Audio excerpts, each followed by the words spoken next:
اور کاش تم اس وقت کی کیفیت دیکھو جب فرشتے کافروں کی جانیں نکالتے ہیں کہ ان کے چہروں اور پیٹھوں پر مارتے جاتے ہیں اور کہتے ہیں اب آگ کے عذاب کا مزہ چکھو، یہ ان اعمال کی سزا ہے جو تمہارے ہاتھوں نے آگے بھیجے ہیں،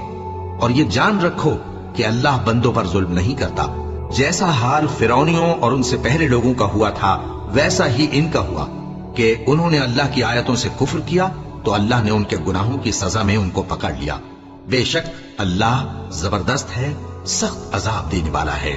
یہ اس لیے کہ جو نعمت اللہ کسی قوم کو دیا کرتا ہے جب تک وہ خود اپنے دلوں کی حالت نہ بدل ڈالیں اللہ اسے نہیں بدلا کرتا،